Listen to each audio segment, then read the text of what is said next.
Hola, ¿cómo están? Bienvenidos y bienvenidas a la tercera cumbre virtual de Sabia Infancia, esta vez dedicada a la preadolescencia. En esta oportunidad tenemos el privilegio de conversar con una tremenda expositora que nos acompaña virtualmente desde Argentina. Muy bienvenida Gisela Ruckna de Hablemos de Bullying. Muchísimas gracias por la invitación. La verdad que es hermosa la propuesta que están haciendo para todas las familias. Muchas gracias a ti por acompañarnos en este espacio, por traer una temática sumamente importante de visibilizar, de comentar, sobre todo en esta etapa de vida, que es el bullying. Hoy día con Gisela vamos a hablar sobre los conceptos teóricos y herramientas de prevención más fundamentales para acompañar esta etapa de vida. Ahora quisiera primero presentarles a Gisela. Ella es licenciada en psicología, especialista en crianza respetuosa y coordinadora del equipo psicoeducativo de la ONG argentina Hablemos de Bullying. También trabaja en su consultorio privado, acompañando a niños, niñas y adolescentes en la atención de sus problemáticas y en el asesoramiento de sus padres.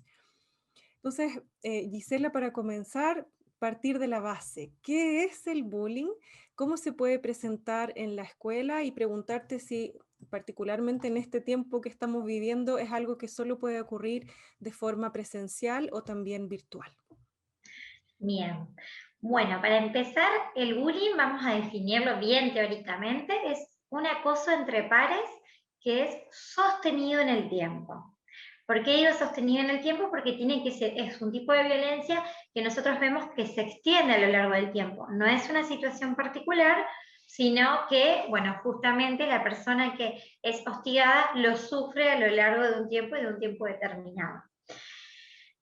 Respecto a la pregunta como vos le hiciste, quiero aclarar algo, que nosotros desde nuestra ONG decimos que es una cosa entre pares y no se limita al ámbito educativo.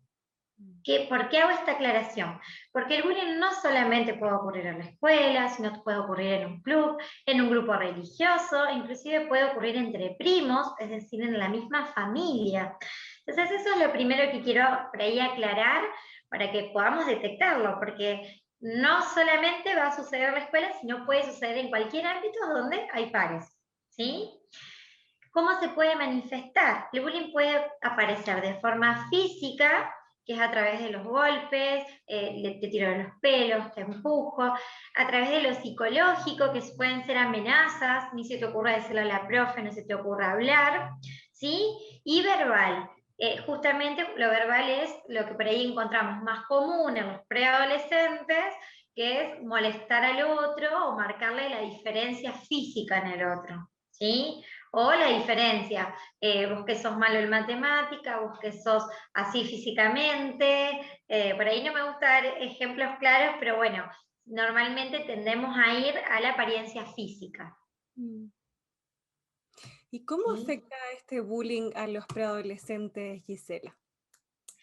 Bien, ¿cómo y de qué forma afecta a los preadolescentes? Hay un montón de consecuencias que trae el bullying. Entre esas consecuencias que trae nos encontramos con la ansiedad, nos encontramos con la depresión, nos encontramos en los casos más graves con autolesiones y el suicidio. Y hay estudios recientes, un estudio de Londres específicamente, que comprobó que aquellos chicos que fueron hostigados durante mucho tiempo, sostenido en el tiempo justamente, han tenido modificaciones en su cerebro que esto facilita que aparezca alguna patología mental.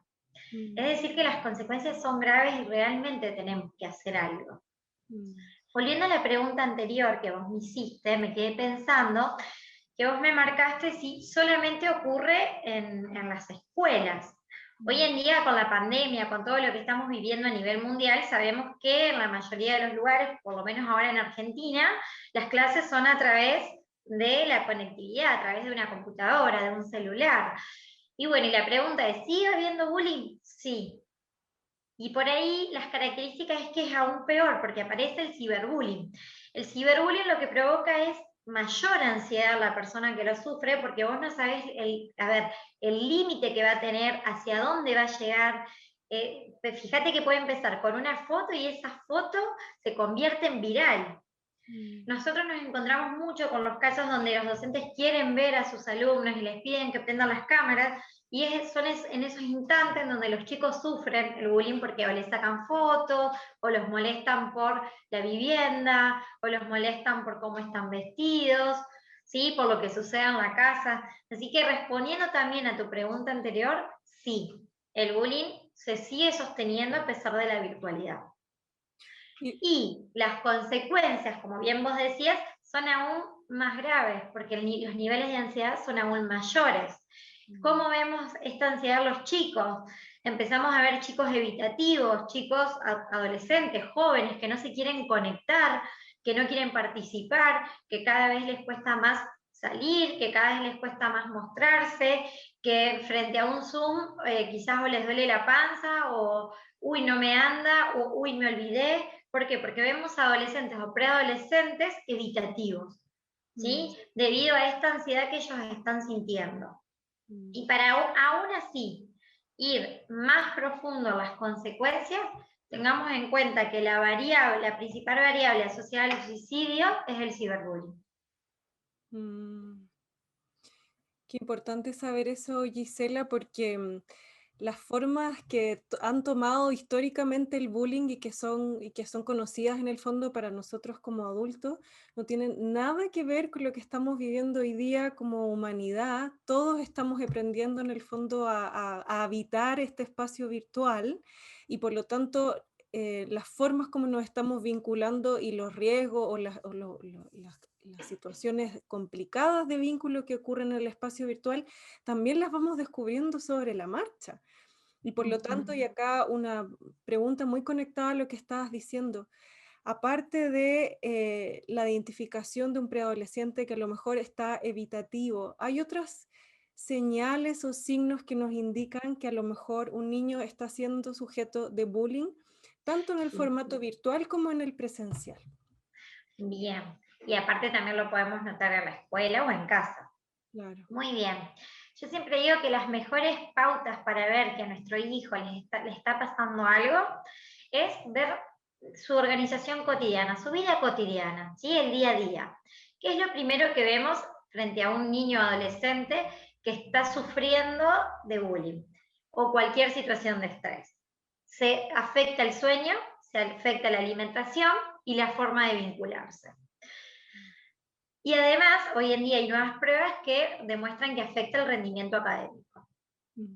¿De qué forma podemos ver lo del sueño? Son chicos que de golpe no duermen o duermen más horas de las que dormían antes o tienen cambiados los horarios. ¿Sí? Esto es muy común verlo en la pandemia. Pero bueno, realmente podemos encontrarnos con chicos que están todo el día en la cama y eso nos está indicando algo. Mm. Otro modo de darnos cuenta son chicos que de golpe suben o bajan de peso. Eso es otro indicador. ¿Qué está pasando? ¿Por qué no quiere comer? ¿Por qué está tan ansioso? ¿Por qué come tanto? Otro indicador que podemos encontrar es el modo de relacionarse. Quizás chicos que antes disfrutaban de un encuentro familiar, de ver a los primos, de reunirse, hoy en día no lo están pudiendo disfrutar. ¿Por qué? Porque justamente guardan este secreto y no quieren exponerse a situaciones donde los puedan preguntar. Además de que obviamente o sea, a mayor ansiedad, mayor evitación. Entonces evitan esos momentos de encuentro. Mm. En la presencialidad podemos encontrar que son chicos que los domingos empiezan con los dolores de panza, los dolores de cabeza, tienen muchísima angustia, quizás lloran por algo que no comprendemos por qué están llorando, porque son niños que están desregulados emocionalmente. Entonces, bueno, vamos a encontrar este tipo de conductas. En la escuela podemos ver que son chicos que no quieren salir al recreo, que son chicos que no quieren hablar y que cuando hablan el resto de los compañeros hacen un silencio extraño. Son chicos que quedan por fuera del grupo de WhatsApp, chicos que no los invitan al cumple, que no tienen parte del grupo de pertenencia. Es decir, hay varios indicadores y formas de darnos cuenta de que está ocurriendo el bullying. A mí me gusta graficarlo para la escuela, que es como una escalerita, ¿sí? Que es una escalerita que podemos identificar que no siempre se va a dar esa escalera, pero está bueno para detectarlo. ¿Cómo normalmente empiezan estas situaciones? Empiezan con, armamos un grupo de WhatsApp y a tal no lo incluimos. Vamos a un evento y a tal no lo invitamos. Entonces empieza siempre con conductas de aislamiento. Empezamos con el aislamiento. Después esto de, bueno, yo tomo tus cosas y si vos decís algo te amenazo. Ya empieza con algo más psicológico. Es importante tener en cuenta de que esto que yo les estoy comentando no siempre sucede. Son justamente señales de alarma, indicadores que nos pueden mostrar. Y tengamos en cuenta de que el bullying se los considera el peligro silencioso. Por lo tanto, es muy difícil de identificar si no nos capacitamos en el tema, si no preguntamos, si no escuchamos, si no nos informamos. Es algo a lo que normalmente la sociedad está acostumbrada, que es cosa de chicos, que siempre pasó, que no es para tanto. Estamos acostumbrados a que los adultos no nos involucramos normalmente. Hoy en día, por suerte, se está hablando de bullying y por suerte se puso un nombre, y como se puso un nombre, se puede abordar la temática. Gisela, y a propósito de la complejidad que tú nos cuentas que está detrás del bullying y a lo mejor el susto que nosotros podamos sentir como adultos de si estamos o no interpretando correctamente los signos, etcétera, pero ¿en qué medida nosotros debiésemos asesorarnos cuando ya tenemos, por ejemplo, una sospecha instalada de que a lo mejor hay un niño que está siendo sujeto de bullying? ¿Cuándo consultamos? ¿Con quién lo hacemos? ¿O tratamos de conversar primero con el niño? ¿Qué camino nos sugerirías tú? Bien, lo primero que tenemos que entender es que sí, como hay mucha desinformación, los profesionales de la salud nos tenemos que formar muchísimo para poder acompañar a los papás en caso que detecten o descubran que su hijo está sufriendo bullying, su hijo o hija.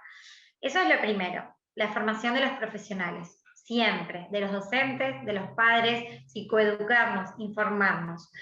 En caso de que nos comenten que está sufriendo bullying, primero tomar en serio la palabra, ¿sí? No cuestionar, porque a veces tendemos a, pero vos decís que es tan así, pero es para tanto. Lo primero que tenemos que hacer es tomar en serio y no cuestionar.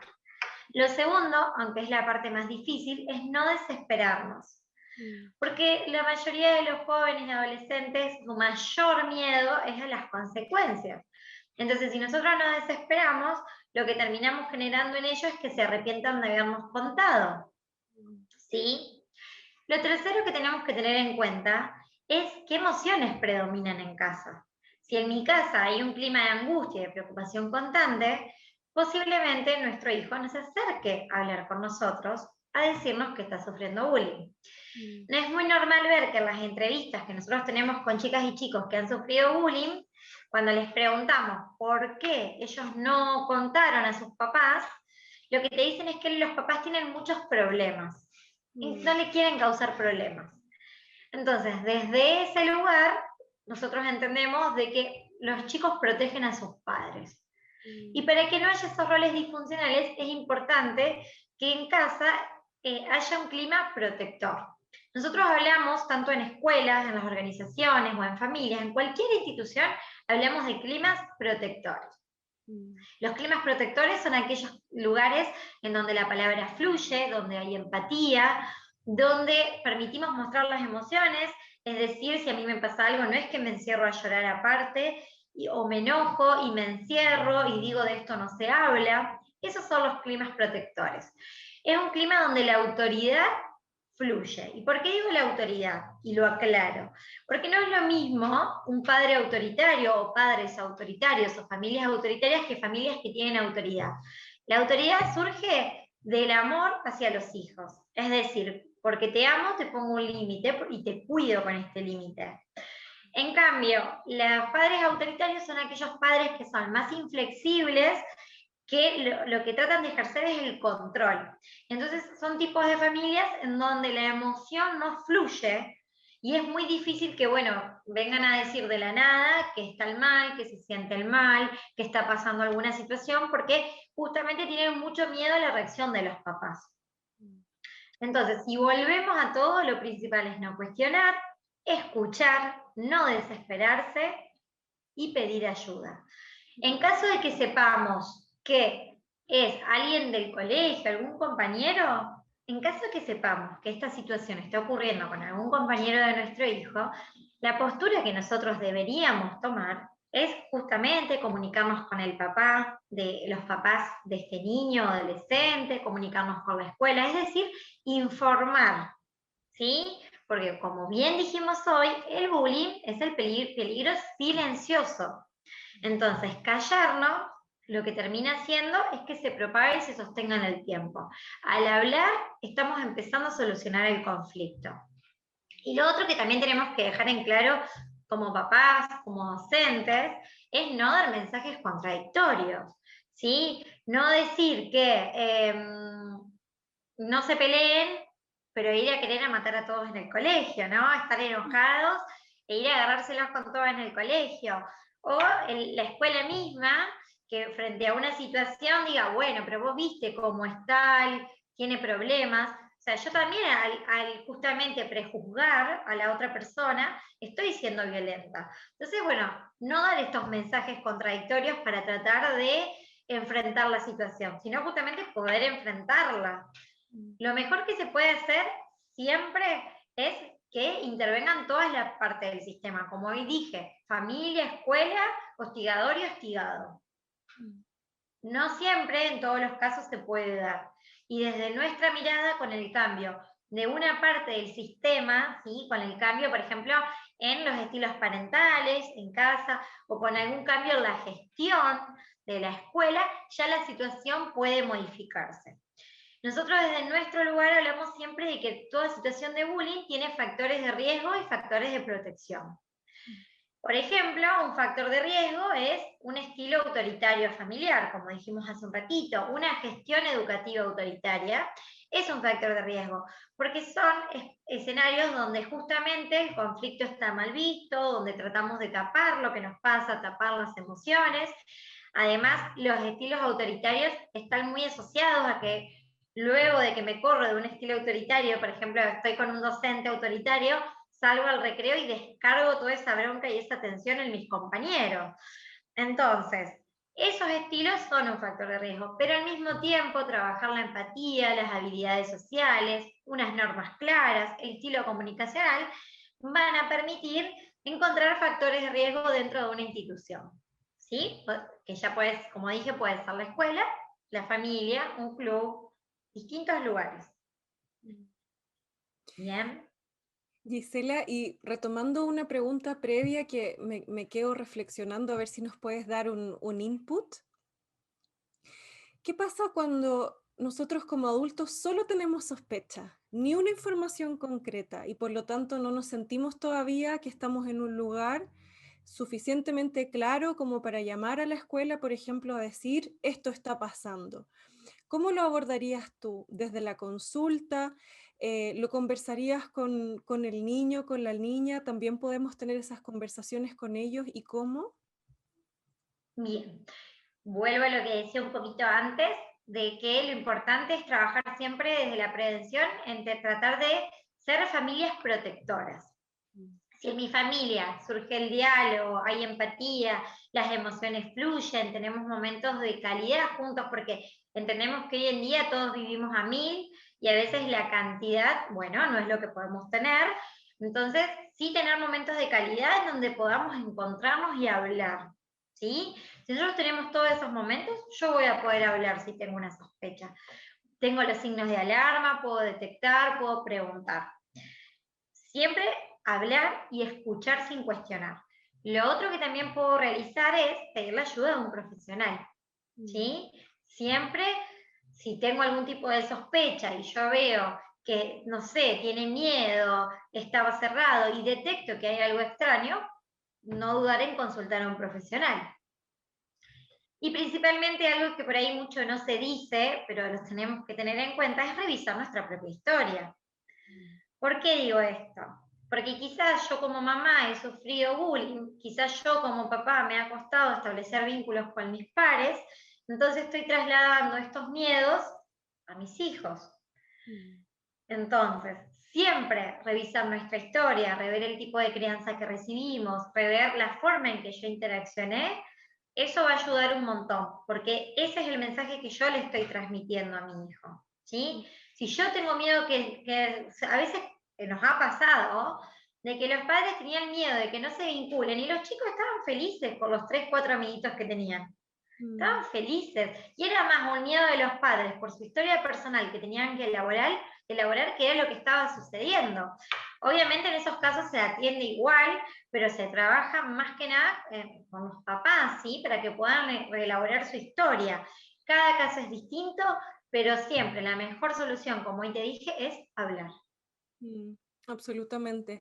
Y qué bonito también resaltar, Gisela, ese rol que tenemos los adultos sumamente concreto, en el caso quizás de los cuidadores más directos, como de también revisar nuestra historia, de conocernos un poco más.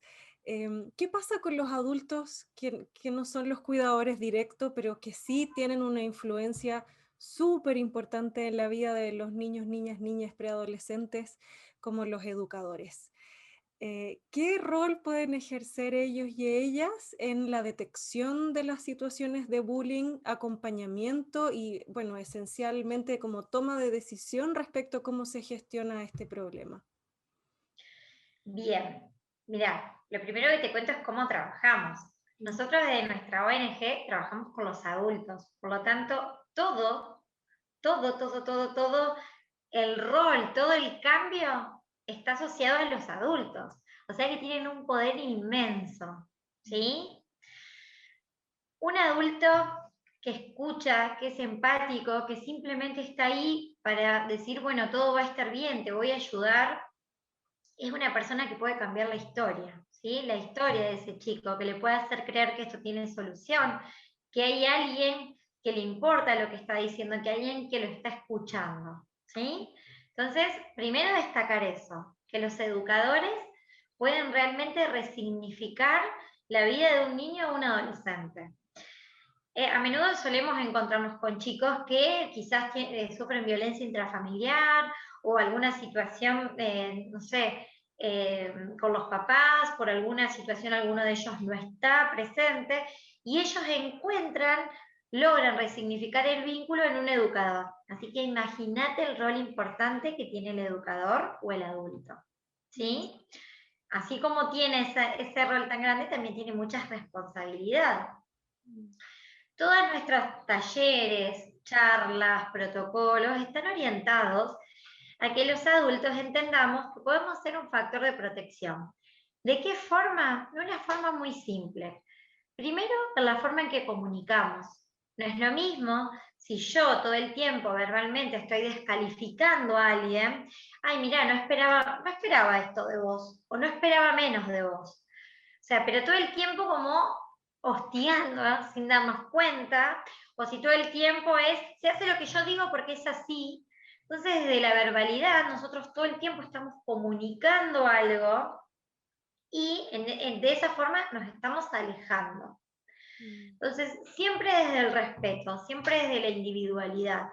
Nosotros podemos convertirnos en factores de protección como adultos si tenemos las normas claras, si construimos en la institución normas claras, en la institución educativa o en la familia existan las normas claras, si yo reveo la forma en que yo comunico, si yo reveo el vínculo que tengo con mis alumnos, si yo reveo la personalidad institucional, si es una personalidad, la institución tiene una personalidad más abierta, en donde se habla de los conflictos, donde justamente estos conflictos no se esconden.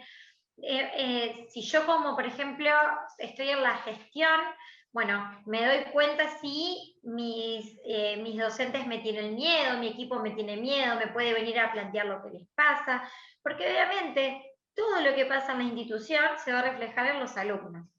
Entonces, hay un montón de formas y un montón de estrategias para justamente poder prevenir el bullying y convertirnos en un factor de protección. Nosotros estamos hablando mucho este año, con todo lo que estamos viviendo, de las escuelas resilientes. Las mm, escuelas resilientes no son aquellas escuelas que no tienen problemas, sino que a pesar de la adversidad pueden salir adelante. mm, ¿Y quiénes la sacan adelante? Los educadores, quienes están allí. ¿Y cómo tenemos un educador resiliente? Es un educador empático, es un educador que no niega lo que está pasando, es decir, no es positivo y todo va a estar bien y nada más, sino que yo valido tu emoción, valido lo que a vos te está pasando, pero al mismo tiempo trato de construir una solución con vos. De esa forma, yo estoy protegiendo. No sé si eso responde a la pregunta, si fui clara.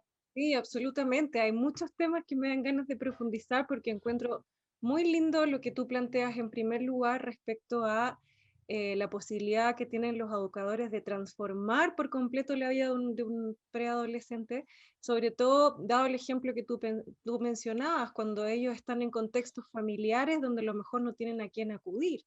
Y seguramente el educador o la educadora será la persona referente que será capaz de identificar lo que le está pasando al preadolescente o será capaz de escuchar y recibir a él o ella con su inquietud. Ahora, Y, sí, importantísimo es, vuelvo a remarcar la importancia de formarnos todo el tiempo, porque si yo detecto un caso, pero no sé qué hacer frente a eso, y sin querer, yo frente a un caso de bullying digo, Pepito me contó que están hostigando a Juancito, Pepito no va a hablar nunca más, Pepito posiblemente sufra bullying después de esto o alguna situación violenta. Entonces, ¿qué sí y qué no hacer? Formarnos en eso, ¿sí? Formarnos en de qué forma tenemos que actuar. Y principalmente, no esperar a que explote la situación, porque yo siempre comparo el bullying con un incendio, ¿sí? Una vez que el fuego empieza a avanzar, deja daños irreparables, ¿sí? Y arrasa con todo. Entonces, y es difícil frenarlo.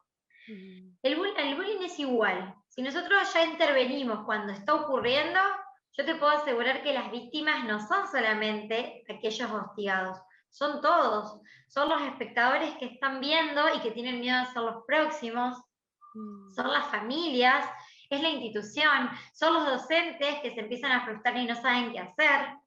Entonces, no, es aún más duro frenarlo ahí porque ya hay secuelas, ya hay daños, y sí, se puede reparar frente a eso, pero ¿por qué no mejor formarnos para prevenir? ¿Sí? ¿Por qué no trabajar en eso? Esa es nuestra mirada, ese es nuestro modo de trabajo.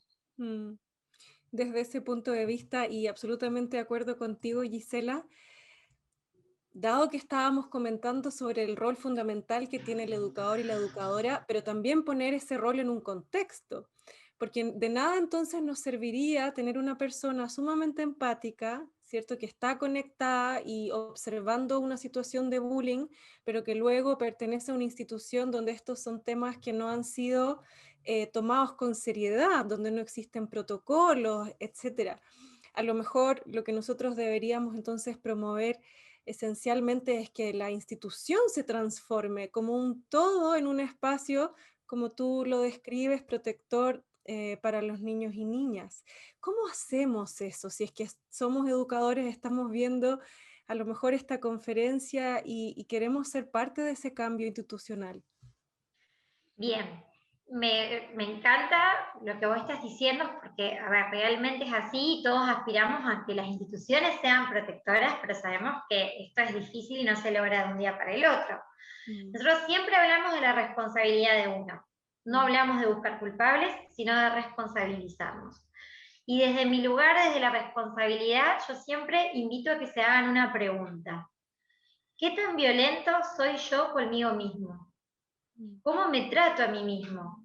Porque posiblemente como yo me trato a mí mismo voy a tratar a los otros sin darme cuenta.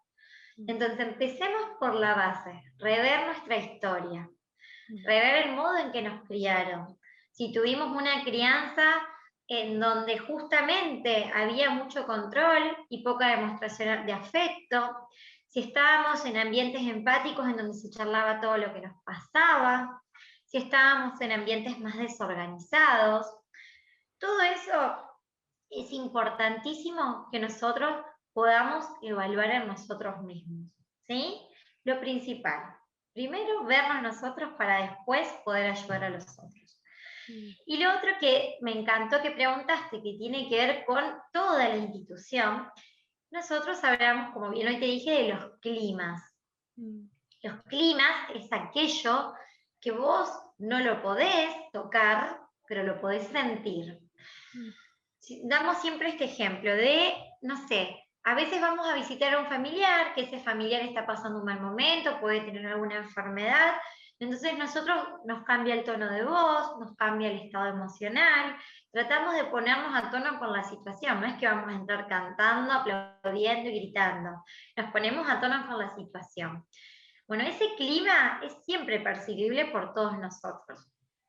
Entonces, todas las instituciones deberían rever el clima que hay en esa institución, como yo bien decía hoy, si es un clima donde justamente hay buenos vínculos, donde las normas están claras, donde, no sé, se reúnen luego del trabajo, hay otros tipos de vínculos. Eso es donde nosotros tenemos que poner el foco. ¿Cómo es el clima en nuestra institución? ¿Qué temperatura hay en el aula? ¿Sí? ¿Está candente? ¿Es muy fría? ¿No se expresa nada? Bueno, nosotros tenemos que poder identificar eso. Y desde ese lugar yo puedo ver, bueno, ¿qué puedo hacer yo? Yo quizás lo que puedo hacer en el aula es ponerlos todos en ronda para que todos se miren. Lo que puedo hacer es que quizás rotar para que todos los días se sienten con distintos compañeros y puedan conocer la historia. Puedo ver que si a alguien le cuesta lograr los objetivos, al que menos le cuesta lo acompaña y lo ayuda a lograrlo y haya un aprendizaje más cooperativo. Desde mi lugar puedo hacer un montón de cosas, pero principalmente evaluarme a mí mismo. Yo estoy yendo frustrado a trabajar, yo estoy cansado, estoy agotado de la realidad que estoy viviendo. Bueno, todo eso se transmite, es el clima y atraviesa la pantalla. Mm. Qué ¿Sí? increíble pensar en eso que acabas de decir, Gisela, de que atraviese también la pantalla, porque pensamos que a lo mejor, como hoy día estamos en nuestras casas, ¿cierto? Conectándonos los niños, las niñas, en este espacio, bueno, tú ya mencionabas, hay muchas formas de bullying virtual, pero hay una parte que uno sintiera como que queda protegida, porque estoy físicamente en un lugar distinto. Pero si el clima en el fondo pasa a través de la pantalla que estamos compartiendo juntos, entonces siempre estamos expuestos a menos que el clima se transforme desde la base de la institución, sea esa compartida de manera presencial o de manera virtual. Bien, te doy un ejemplo muy simple para los que están escuchando. Sí. Cuando yo estaba esperando para conectarme, que bueno, hubo ahí un tema de conexión, yo Sí. estaba muy nerviosa, no sabía con quién me iba a encontrar, qué era lo que tenía que hacer. Mm. Y bueno, y me recibiste vos súper cálida, hablándome re tranquila, te puedo decir que estaba nerviosa, que me expliques cómo iba a funcionar.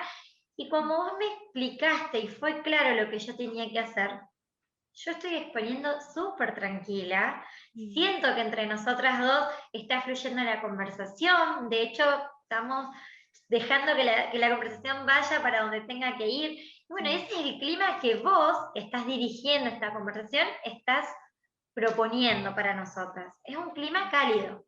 Mm. Cada uno de nosotros es responsable de ese clima. Tenemos que ver qué rol ocupamos y qué estamos transmitiendo al otro. Quizás Mm. si vos no me hubieses dicho, bueno, Gise, tranqui, vos me podés avisar, yo hubiese estado súper tensa toda la entrevista. Entonces, Mm. fíjate qué herramienta tan simple y que todos podemos utilizar para generar un bienestar al otro, que el otro se abra, nos diga lo que le está pasando, si hay algo que les da miedo, que les preocupa. Imagínate a alguien que su personalidad se está formando, Mm. ¿sí? ¿Cuánto que necesita que le habiliten las emociones, que le digan que todo va a estar bien, que estén ahí, que sean conscientes de la emoción que están proyectando en el otro? Mm. Qué lindo lo que dices, Gisela, y me hace entonces mucho reflexionar sobre eh, bueno, el papel de la persona que está al otro lado, como tú dices, facilitando un espacio con tales o cuales características. Y entonces inmediatamente me conecto con ya no solo la persona que es hostigada, el niño que es hostigado, sino que aquel que hostiga. ¿Podríamos conversar unos instantes al respecto? ¿Qué es lo que está pasando usualmente en tu experiencia detrás de un comportamiento que es lo contrario a generar un clima cálido, sino de daño hacia el otro? Bien, está buenísima la pregunta. Mira, pensemos, volvamos a la pregunta de qué tan violento soy conmigo mismo, ¿no? Que hice hoy hace un rato. Entonces, si yo hiero al otro, ¿qué es lo que me pasa a mí? Soy una persona herida. Mm, Entonces, vuelvo a la importancia de trabajar en educación emocional, de trabajar en la empatía y de prevenir, porque normalmente la experiencia nos muestra de que los chicos no registran el daño que están causando en el otro, que normalmente son chicos que están sufriendo alguna situación, que ahora si querés te puedo explicar qué tipo de situaciones están asociadas, mm, y que en la mayoría de los casos no registran, tienen otro interés, o es una forma de descarga, o es una forma de llamar la atención, o simplemente están repitiendo lo que viven en casa. mm, Entonces, desde nuestra mirada, como bien hoy te dije, no buscamos culpables, sino nos responsabilizamos todos. mm, Y entendemos de que alguien que hostiga es alguien que no le está pasando bien, mm, ¿sí? Es alguien que puede, sí, en los casos más graves, padecer de alguna patología mental, pero si está padeciendo una patología mental es porque hubo algún tipo de sufrimiento psíquico a lo largo de su vida. mm, Entonces, siempre partimos de esa base, ¿sí? Porque si yo qué hago, lo excluyo, lo echo, lo saco de la escuela, no estoy solucionando el problema. mm, No soluciono el problema, ese problema se va a repetir en algún otro lugar. mm, Entonces, ¿qué características comúnmente nos encontramos? Nos encontramos con chicos o chicas de baja autoestima, chicos impulsivos, chicos con mucha ansiedad, que asocian el liderazgo a un liderazgo negativo. Normalmente suelen venir de chicos de crianzas más autoritarias, ¿sí? O desorganizadas, por ahí se les dice. ¿Y qué vemos? A ver, porque uno por ahí se imagina situaciones re difíciles de por cuál el chico hostiga. No, a veces es que se mudó de casa, se mudó de escuela, se mudó de barrio, puede pasar que nació un hermanito y no lo está pudiendo gestionar. También puede pasar en los más chiquitos, esto es común, una visita al médico, que bueno, como no puede poner en palabras esas emociones, aparece el impulso, la separación de los papás, haber perdido alguno de los dos papás, estar atravesando un duelo, ¿sí? O que simplemente en casa se naturalice esto de, no es que no te sale nada, no es que siempre último, naturalicemos justamente la burla. Entonces después yo voy y naturalizo la burla. O yo, mamá o papá, me enojo y doy un grito o doy un golpe, esa es la forma en que yo resuelvo los conflictos. Por lo tanto, ¿qué va a pasar en la escuela? Vos te sentás en mi lugar y yo te golpeo. Porque mm, así yo resuelvo el conflicto, mamá y papá lo solucionan así. Entonces mm, esa es la forma. Y después ¿cómo le vas a pegar a tu compañero? Y pero capaz que papá o mamá se enoja y pegan un portazo. Es mm, la forma que están aprendiendo en casa. Entonces, mm, bueno, revisar un poquito la historia, como bien hoy decía.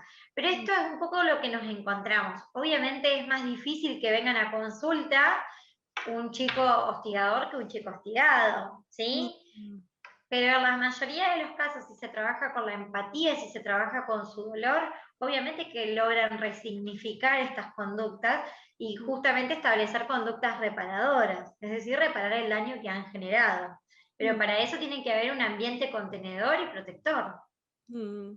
Y ese trabajo de sistema que tú decías, Gisela, en un comienzo, porque también cuando tú dices no busquemos culpables, me parece un mensaje fundamental también cuando se trata de poder establecer esas conversaciones, por ejemplo, que fue lo primero que nos dijiste, entre la familia del niño que está siendo hostigado y la familia del niño que es hostigador, de tampoco ir a Ujú. apuntarles con el dedo, hacerles sentir mal, sino que tratar de manera cooperativa de solucionar la situación juntos, pero entiendo que para muchas familias eso es algo complejo y, bueno, tremendamente difícil esencialmente porque estoy tratando de proteger a mi hijo, a mi hija. Entonces, ¿cómo nos podrías a lo mejor dar algún input respecto a cómo se abordan ese tipo de situaciones, esas conversaciones? ¿Tienen que estar siempre mediadas a través de un profesional, alguien que nos ayude, o podemos nosotros ser quienes inician esos diálogos? No, lo ideal sería que sí podamos ser nosotros quienes inicien esos diálogos. Obviamente que si hubo algún tipo de violencia, hay que tener cuidado de no enfrentar a las partes, ¿sí? No se debe enfrentar a las partes en casos de violencia. Por ejemplo, en el bullying la mediación está contraindicada, por eso hablo de que los adultos son los que se tienen que encontrar, pero hay que ver si no hubo violencia entre ellos. Mm, Normalmente si hay capacitaciones y se sabe cómo abordar el tema, todos podríamos hacerlo y todos podríamos abordarlo. Nosotros desde nuestra ONG, la forma en que lo abordamos es, se charla primero con el adulto, se charla con el niño, se charla con la institución y finalmente se encuentran las partes, pero nunca los menores. ¿Sí? Y acordamos. La idea es que cada uno revise en su propia historia y en su propia vida cuáles son los factores de riesgo que están favoreciendo a que ocurran situaciones de bullying y qué factores de protección hay en esa institución, que es la familia o la escuela. Siempre trabajamos nosotros tratando de potenciar aquello que sí funciona e identificar aquello que no, porque el bullying no es unicausal, no es lineal, seguramente vienen ocurriendo situaciones que están facilitando y favoreciendo que esto pase hace mucho tiempo. Entonces, sí o sí, la forma de abordar es identificar estos factores de riesgo que están favoreciendo que esto ocurra, ¿sí? Pero sí, deberíamos poder llegar a esta instancia en los que los adultos hablen y traten de resolver el problema. Sería lo ideal. Gisela, para seguir instruyéndonos un poquito más, ¿existen otros conceptos aparte del bullying que nosotros debiéramos conocer? Y bueno, lo que vengo diciendo hace rato son los climas protectores. Nosotros hablamos, bueno, de los climas institucionales protectores y familias protectoras. Además, hablamos de crianza respetuosa, porque, bueno, es la base de todo. La crianza es la base de todo. De cómo yo voy a resolver ese conflicto, si a mí en casa me enseñan, bueno, no importa, no es para tanto, o ya sabes cómo es papá, ya sabes cómo es mamá, entonces nos terminan enseñando a que tenemos que callar aquello que nos molesta, como bien decía hoy, si damos un golpe frente a una situación. Entonces todo se remonta a la crianza. Es importantísimo poder hablar de esta nueva ola que se viene, que es la crianza respetuosa, que justamente no ofrece recetas mágicas, simplemente son herramientas para la crianza. ¿Sí? Entonces, poder hablar de esto, y a mí realmente me encanta hablar de escuelas resilientes porque realmente es lo que hoy necesitamos con todas las situaciones que estamos viviendo, ¿sí? Vemos padres agotados, padres que hoy la cocina es el patio del recreo, o que de golpe ellos que eran papá o mamá y que salían a trabajar, hoy son el docente de plástica, el docente de música, el docente de matemática. Vemos todo cambiado, los docentes que ya no saben separar el horario de trabajo con su propia familia, con que prestarle la computadora al hijo que está cursando y que tiene que corregir. Entonces está todo, los límites están tan difuminados que justamente vamos a necesitar muchísimo hablar de escuelas resilientes, y yo no digo que no le prestemos atención al contenido más formal. Sí, no estoy diciendo que no le prestemos atención, pero si nosotros no le prestamos atención a las emociones, ninguno de nosotros vamos a poder aprender.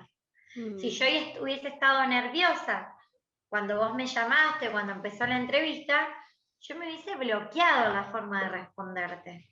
Como bien dije, gracias a la calidez, quizás yo me pude saltar. Bueno, así es en la escuela. Si en mi casa hay ambientes tensos, difícilmente voy a poder aprender. Lo mismo pasa en la escuela. Entonces, empezar a hablar de todos estos conceptos, como decía hoy, repaso, la crianza respetuosa, también está la disciplina positiva, poder hablar de los climas protectores, poder hablar de las escuelas resilientes, me parece que es la mejor forma de poder enfrentar todo lo que está por venir. Y justamente trabajar en prevención. Qué hermoso, Gisela, todo lo que nos compartes como una super clase de esta gran temática. Para ir cerrando, más bien preguntarte si hay algún mensaje que quieras compartir con las familias que nos estén mirando ahora, sobre todo aquellas que a lo mejor están preocupadas con sus hijos, hijas, preadolescentes que puedan estar sufriendo bullying ahora o que lo puedan sufrir en el futuro, y esa es una preocupación que se instala. Bien. Primero en principal, que si nos sentimos desbordados, pidamos ayuda. ¿Sí? Si nosotros nos sentimos desbordados, difícilmente podamos ayudar. Que del bullying se sale, y lo hemos visto, pero se sale con una mano, con ayuda. No podemos salir solos. Los chicos no pueden salir solos de una situación de violencia. sí o sí necesitan del adulto. Y que el problema se soluciona o se empieza a solucionar cuando empezamos a hablar. ¿Sí? Y aquellos padres que hoy están acá se están convirtiendo en protectores. Porque por lo menos hoy, si a alguno de ellos algo les quedó de los que yo dije, hoy están cuidando a las infancias, las adolescencias y están aportando su granito de arena para cambiar. Así que nada, simplemente agradecerlos por la invitación, agradecerles por su atención. Muchas gracias a ti, Gisela, por, ya decía, esta clase maravillosa en torno al bullying, todas las implicancias, todos los otros conceptos que están relacionados. Lo más bonito es que nos vamos dando cuenta cómo está todo encadenado con todo, ¿cierto? Entonces, sí. Bueno, una maravilla realmente esta conferencia. Si te gustó tanto como a mí, recuerda que en esta misma página puedes visitar la página de la organización en la cual participa Gisela, conocer más sobre lo que están haciendo, seguirles en sus redes sociales y en definitiva empaparte un poco más de el bullying. Hablemos del bullying, es la invitación que nos están dejando. También recuerda que al final de la página puedes dejar un comentario para Gisela, que seguramente estará feliz de leerte, y queremos agradecerles a todos ustedes en la casa por acompañarnos en esta cumbre dedicada a la preadolescencia, de la infancia a la adolescencia, un paso lleno de amor. Un abrazo enorme, Gisela, muchas gracias nuevamente, gracias a todos en casa y nos vemos en una próxima conferencia. Chau, chau.